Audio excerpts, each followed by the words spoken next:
Well, I've got one question and one question only.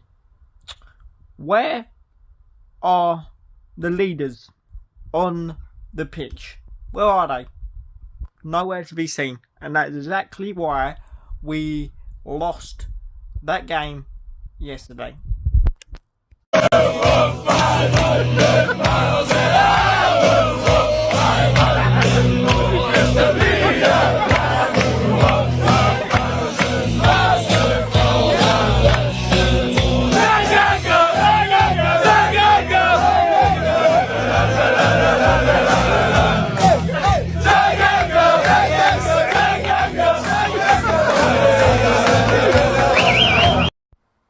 Hello, welcome back to my channel. Welcome back to my post-match analysis video for yesterday's sickening 4-3 defeat at the hands of Bristol City. And you noticed I put the Tanganga chant as my intro because that is the geezer we are missing at the back. But first of all, how have we done that twice in a row? How have we done that 2 weeks in a row? And now we are still searching for our first 3 points of the season after being 3-2 up going into the last 10. Yes, you heard me right. But listen, I think I know exactly why we are starting like the way we have been starting over the last few years. And that is because we don't have any leaders on the pitch. We don't have any lead. It was the worst possible start. Horrific defending. Something that we have been pride ourselves off. Keeping the ball out of our back of our net. Being proud to jump in front of shots. Being proud to keep it out of the back of our net. Celebrating blocks. Celebrating free clean sheets. And that at this present moment in time, yes, it's only 2 games in. Yes, I don't think there's anything to worry about. But it's horrific. We concede after about 3-4 minutes. Ball comes down the left-hand side from Bristol City into the box. And Armstrong just finishes it off. Again, weak defending. I mean, love Leonard. But he needs to be stronger at that moment in that moment in time. And we weren't. We're 2-0. We're 1-0 down. And then about 15 minutes later, I want to say, in and around the 10-minute mark, we go 2-0 down. Same thing. Cooper, Hutchinson, that brick wall that we can depend on over the last few years. Nowhere to be seen. They were useless yesterday. Absolutely horrific. And we're 2-0 down. And that was it, really. Let's be real. We had a couple of chances in the first half. We hit the inside of the post. They wasn't better than us, Bristol City. They wasn't better than us. It's just individual error. Mistakes made from good Millwall pros that you expect to know what it's like to keep the ball out the back of the net for Millwall Football Club especially. People slating, digging out Janssen straight away.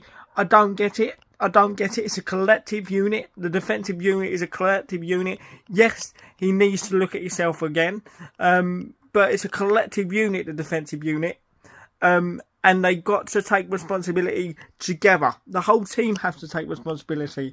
And the way we come back in that second half, yes, we hit the inside of the post through Ryan Leonard. Yes, we had a few chances, but that was it for the first half. Somehow they got themselves 2-0 up. But this is the good bit. Right? The second half display, the second half spirit, desire to come back from 2-0 down, and that's exactly what we done. Good build-up play. I have no issue with the way we're moving the ball through the thirds going forward at this point in moment in time, and in a way, weirdly, we can now score goals and not keep it at the back of the net. Now, last year, that was completely different. That switched on its head. But now, weirdly, like I said, we can score goals. So that doesn't bother me. But the way we come back and the desire and the character we showed to come back, drag ourselves off the canvas yet again, twice in a row, 2 weeks in a row is brilliant character from the boys. Brilliant build-up play, movement, brilliant passage of play for the first goal. Find Romain Eze just goes on a lovely run, cuts inside one, cuts inside two, shows composure and slots it in the corner. And then that's 2-1, about 50 minutes, 53 minutes, something like that. That's 2-1. And then our tails are up. We got them. We fucking got them. We played brilliant football again down the left-hand side. Romain Eze at the heart of everything good going forward. We deliver a good ball. I think it was Duncan Watmore at this point. Has the ball. And then their defender just puts their hand up. It just strikes our hand. Was it a penalty? Was it not a penalty? I don't know.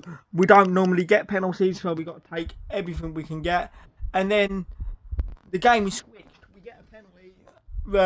Tom Brayshaw steps up, slots it away. 2-2. Delirium in the away end. And then we sense blood, but we don't sense blood. But we score a goal. We score another goal, believe it or not. We go 3-2 up through Duncan Watmore. Brilliant play again. Like I said, I have no issue with the way we're moving the ball forward and the way we're scoring goals, because we can score goals this year, by all accounts, by the weird look at it. But the issue is at the back. And I'm going to get onto that in a minute. We score a goal. So we've dragged ourselves off the canvas in the space of about 15-20 minutes of the second half. We go 3-2 up from Duncan Watmore. Brilliant goal from Duncan Watmore. Shows composure, shows calmness, shows composure to slot it into the corner. Brilliant connection. 3-2 up. The away fans are in absolute raptures, as why wouldn't we be? And then this is where my issues lie. I don't know whether we were still celebrating. I don't know whether the goals got to their head from the hard work they've done. But this is where my issues lie. And this is not on the manager. He could have changed it a little bit earlier. Yes. He brought the subs on, of course. But what do you expect him to do? With the thin squad we got at our disposal at this present moment in time, he can't do anything. The strength and the strength Bristol City can bring off their bench is absolutely something we could only dream of.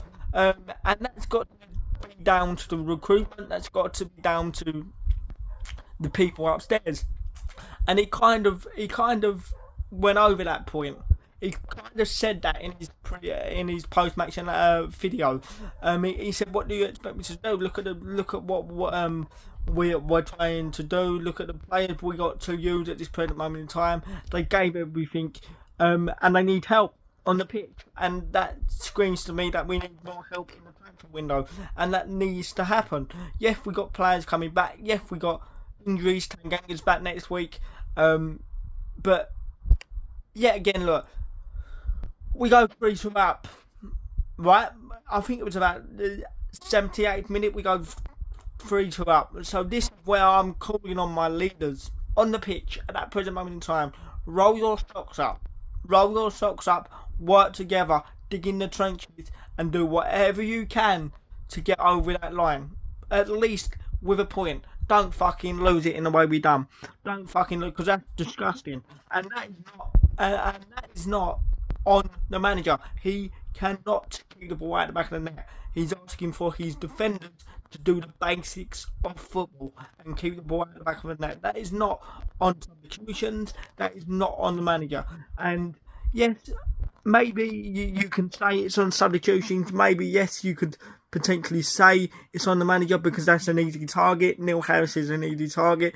But these players have to take responsibility. If rinse repeat, they've done it twice in a row now. The same thing.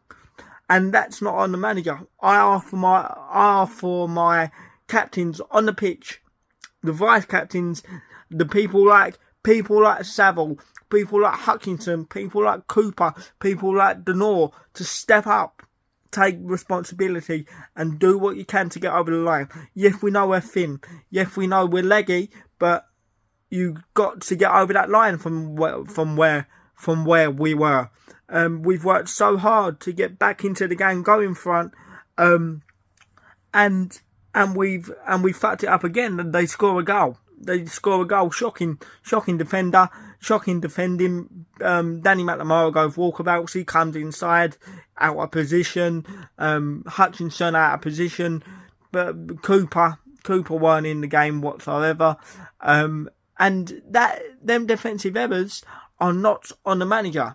Like I said, I may be seeming like I'm repeating myself here, but it's true. He can't do anything.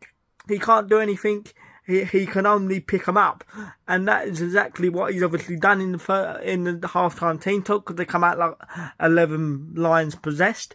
But I'm just asking from our players to do the basics of football, tighten up, talk, communication, and the third goal, they nick it right at the end. The third goal, yes, maybe you could point fingers at Jansen, but like I said, I don't think it was Jansen's fault. Maybe one or two of them were Jansen's fault, but like I said, the defence, the team is a unit. They got to take responsibilities together. They got to defend as a unit. We look a little bit more like I said, we're not normally this open. It's normally the other end we struggle to get going in terms of scoring goals. But this year we can score goals. How'd you work it out? But now we can't keep the ball out of the back of our net. We need Tanganga back. We need to go into the transfer window, and maybe we need to look at bringing another defender, because it's not good enough. It's not good enough. We conceded 6-7 goals in 2 games, and that is not what we pride ourselves off.